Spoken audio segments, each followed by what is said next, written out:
Imagine that on your 19th birthday, you're expected to trade your face for one society finds more acceptable. Everyone tells you that it's for your own good. The only person mourning the change is you. That's the premise of Twilight Zone's number 12 looks just like you. More than 60 years later, it feels less like science fiction and more like a warning. Somewhere along the line or way, being normal started to feel outdated, and average became something people tried to escape. And that's what I want to talk about today.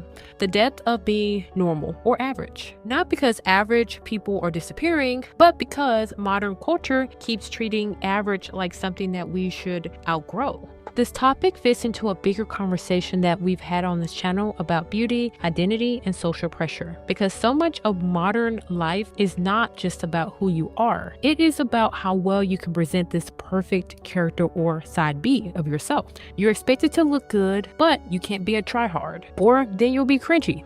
If you're confident, especially as a woman, then you quote unquote need to be knocked down a peg or two, or you're considered the B word. And if you're trying to find your style or what you feel comfortable with, that can lead to people calling you terrible names or telling you to pack it up and try again. That is for a lot of people that they experience this and they try to carry it while still trying to be original in themselves. There was a time when being average was not treated like a personal crisis.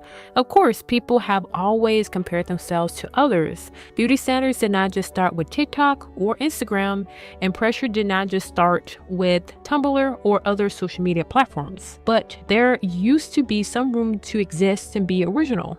You could be an average or a regular person with regular clothes in a regular life, but it did not have to be packaged as a brand. Now, even normal moments feel like something that needs to be updated and it needs to be perfect so that someone can post it and have a bunch of following or gain a bunch of followers for it. Nowadays, it feels like your outfit needs to be a concept, your face and your body needs to fit whatever standard at that time, and the quote-unquote vibe around you needs to be perfect. You have to follow a certain aesthetic. So it's out of the question if you can't do that. The strange part is that a lot of this is framed as empowerment, and sometimes it is. There's nothing wrong with caring about your appearance or wanting a life that feels beautiful. The issue is when the pressure becomes so consistent that people start to feel defective or just abnormal for just living and just being themselves. I don't know if I'm about to get too real on here, but I know I'm not ugly per se. I know that I'm not like the ugliest person to walk planet Earth. I love to play pretend and really lean into that side of me, because if I try I could get there. But my biggest qualm when I look in the mirror is that I'm not like drop dead gorgeous beautiful, objectively like turns heads when she walks through the door. Do we want to qualify that as mental illness? I don't know, but yeah, that is something that at times does keep me up at night. Like, like I don't want things to be debatable. I've never been in a relationship, but I can only imagine if someone ever told me they like me, I wouldn't believe them. One reason average feels harder nowadays is because everyone is so visible. Before social media, most people were comparing themselves to people around them. That could already be painful, but at least it was limited. Nowadays, people compare themselves to strangers that they don't know, and that post edited, curated, filtered, well lit, and rewarded content that is watchable. Because if it's not watchable, then no one will be watching it, right? Including you. When your feed is full of people who look polished all the time, your own life starts to feel unfinished. You might know that you're seeing something curated, but knowing that does not stop you from being affected by it when you see it. Pew Research has reported that teen girls are more likely than boys to say social media makes them feel overwhelmed by drama, makes them feel pressure to post something that's considered popular content, or feel excluded by friends. I know this is about just teens, but this can also reflect on adults as well. There are some parallels there. The pressure doesn't disappear when you get older, it just changes form. As an adult, it might not be posting for likes in the same way as a teenager. It might be about looking like you have your life together, like you're not behind. And that is something that no one wants to show, like, oh, I'm behind in life. But you also have to be real with yourself and ensure that you're not keeping up a facade.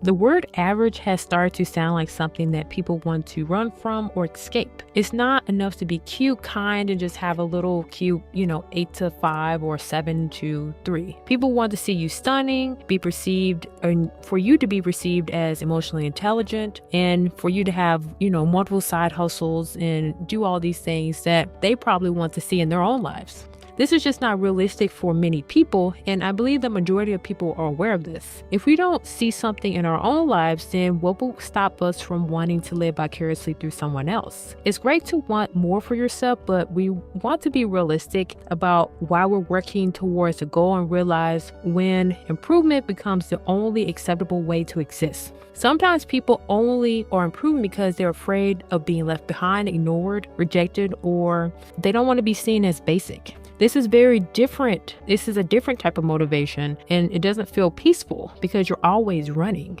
Beauty culture plays a huge role in this because appearance is one of the fastest ways that people are judged. A person can have a great heart, a sense of humor, and a lot to offer, but in a visual culture that we're in right now, they may feel like they still need to prove something and that they're not worthy of being seen for those positive aspects in their lives. That is why I think people are tired. It's not just makeup, hair, skincare, or clothes. It's that feeling that your normal and natural self is only acceptable if it meets a certain standard or fits inside of a trend. The phase or phrase high maintenance to be low maintenance became popular for a reason. A lot of what looks effortless is expensive, time consuming, and planned. And sometimes we actually do get videos of people sharing this information and saying, please don't compare yourself to me because I spent a lot of money on how I look. It always cracks me up when I see these videos of girls saying, high maintenance things I do to stay low maintenance. And I'm like, okay, as someone who is the most high maintenance person, I'm sorry, but that is such a silly statement because let's be real here. You're not being high maintenance to stay low maintenance. You are high maintenance to stay high maintenance. Getting your nails done every 5 weeks, very high maintenance. Getting a gloss every 6 to 8 weeks, super high maintenance. Doing your peptide injections. I saw a girl post that. That is not high maintenance to stay low maintenance. What?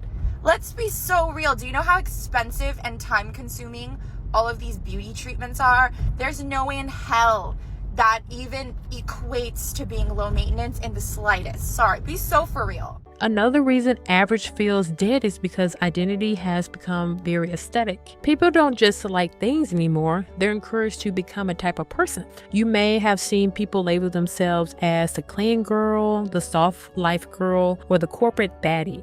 Once you start attaching labels, you feel the urge to keep up a certain act or behavior. This is certainly true when you have an audience that's built around that persona. It's important to be comfortable with yourself, even if you're considered ordinary.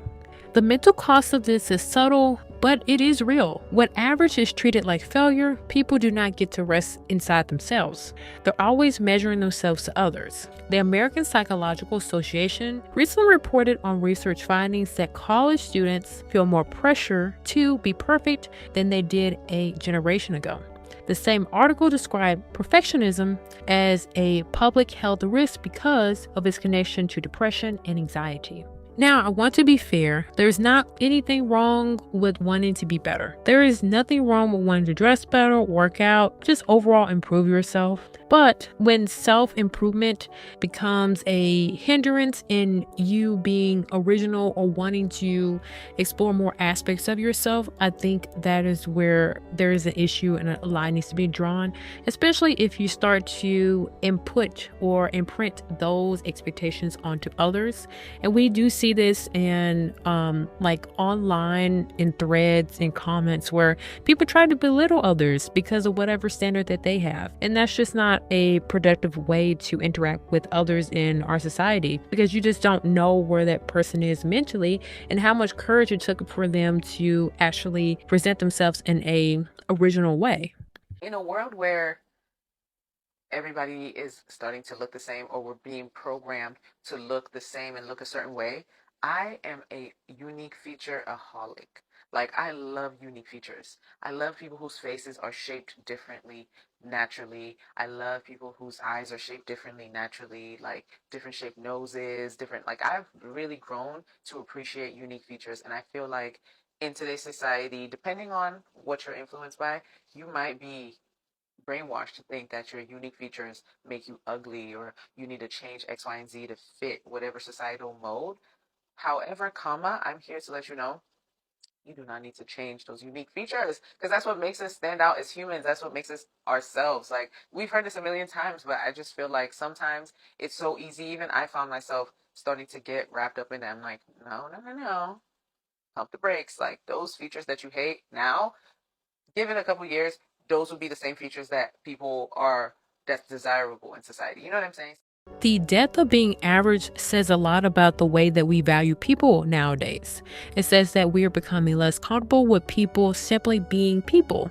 We want them to be inspiring, attractive, healing, productive, basically appealing to whatever idea we have for that group of people, that gender, whatever it may be. We want authenticity, but it must be presented well, and for people to be real without it being obvious that they're being fake. Most people are average in many ways, and that should not be a shameful thing. Average means stable, it means that you're human, and it means that every part of your life is not a performance. I think a lot of people would feel better if they were allowed to be normal again. It will reduce the need for people to chase unrealistic standards and expectations, and to have the courage to explore their interests, to find their tribes and wings in life. Do you prefer the previous or current perspective on normal or ordinary lives? Let me know in the comments below. And if you found this video insightful, you'll probably enjoy the one popping up on the screen now. See you in the next one.